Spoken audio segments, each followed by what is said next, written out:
Hey, what's up guys? I hope you're all great out there. Thank you for joining. Today I want to check out a few little double stop ideas on the guitar. We're going to be working in the key of D. So grab your axe and let's get into it.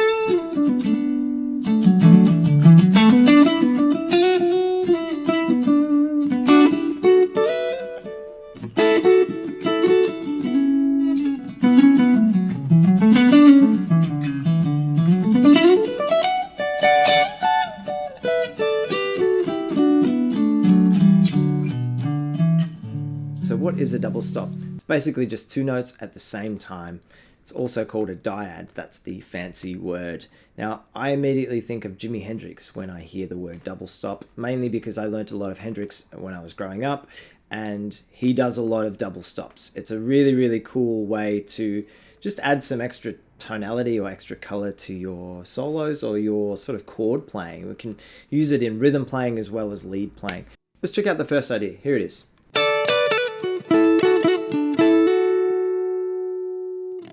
Now we're at the 10th fret. I'm imagining a major pentatonic box. We're going to start on the perfect fifth and the root note. Then we're going to hit the major 6 on the B string.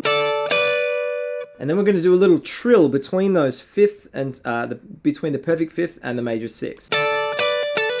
And then land on the major 3rd of D. Here it is. Cool. So we're spelling out a D chord really. And then we're going to go to, keep that perfect fifth on top, we're going to go to the major 2nd, which is 9th fret G. We're going to hit them at the same time. And we're going to do the same concept as that first little cell, but we're going to target the major 3rd on the G string. And then do the trill. Hit the root note. So that, here it is again. And then we're going to finish off by resolving from the major 2nd to the major 3rd and keeping that perfect fifth on top. Here is the whole lick.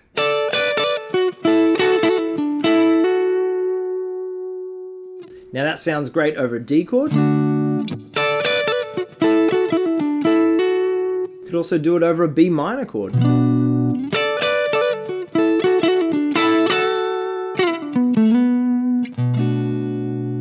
Now this area is really fruitful for that double stop idea, right? So maybe you want to slide around those perfect fourths. Those are the interval of a perfect fourth. Maybe you want to descend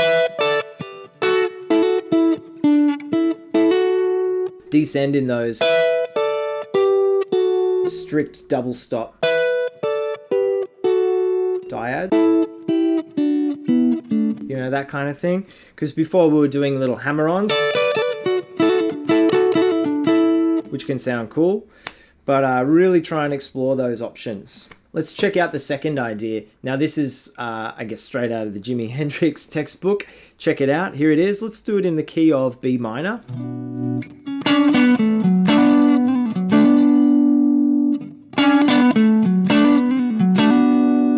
So I've got the idea of keeping the minor 3rd on top, going from the major 9. You get that nice dissonant sound. So there's a lot of tension there. But then we descend from the major 2nd or the 9 to the root note, then to the flat 7, then to the 5th. Meanwhile, that minor 3rd is remaining constant on top.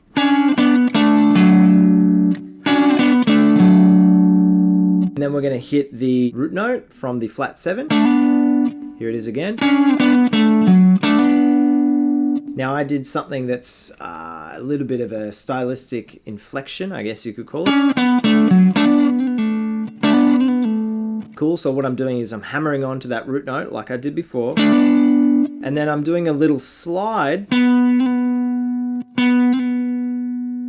And then I'm hitting the flat 7 and root note.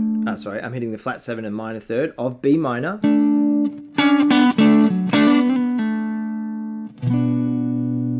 And then resolving to the root note. I like this this area because there's a lot of that lot of that double stop goodness that you can get. Then if you want to blend it with the first idea,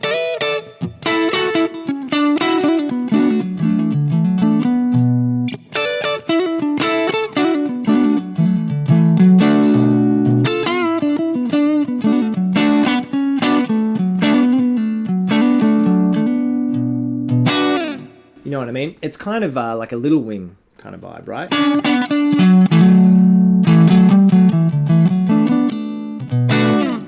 So that's a great one to check out. Now the next idea I want to show you is more of a soul R&B kind of vibe. We're using some really simple double stops or dyads if you prefer that term. We'll stick to the key of D. Let's check it out. This is the idea.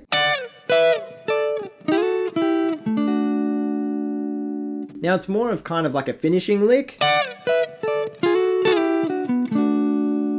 You know, like at the end of a song, if you want to do a little lick that's not your classic sort of minor pentatonic or major pentatonic kind of,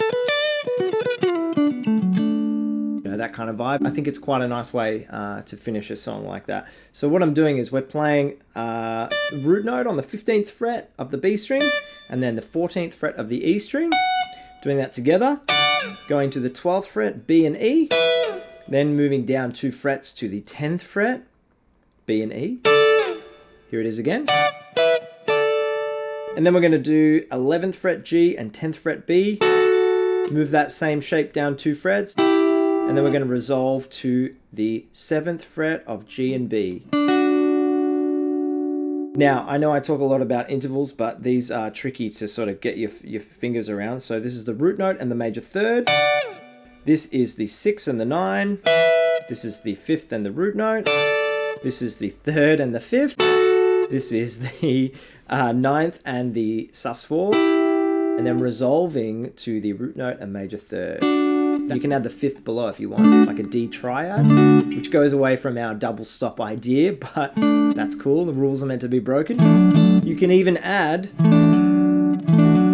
a nice little major second to major third resolution there. That's actually a D major first inversion. So D over F sharp. So here's that lick again.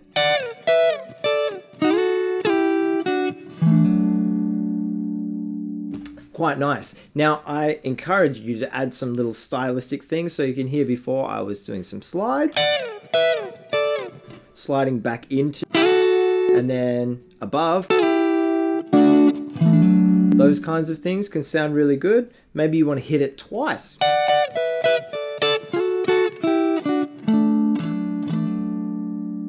You know, those things can sound really, really cool. Maybe you want to skip every second double stop. Those kinds of things. Maybe you want to add some single notes in between.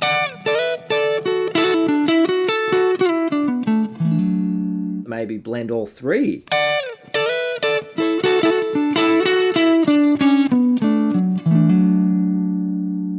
Maybe, I'm not sure. It's up to you guys to check all that stuff out. So just giving you some ideas on how you might want to work on it, but ultimately you want to create some music with it. So try and put it into your solos, try and put it into your ideas as you might play some rhythm stuff.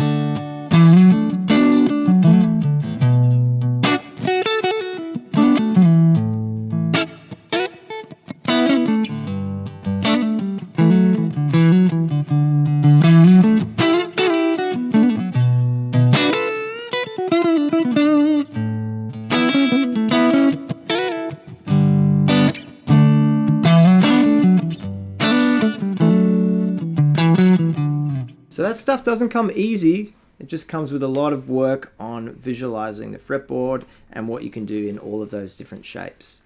Thanks for watching, guys. I hope you got something out of it. I'll see you on the next one. Cheers.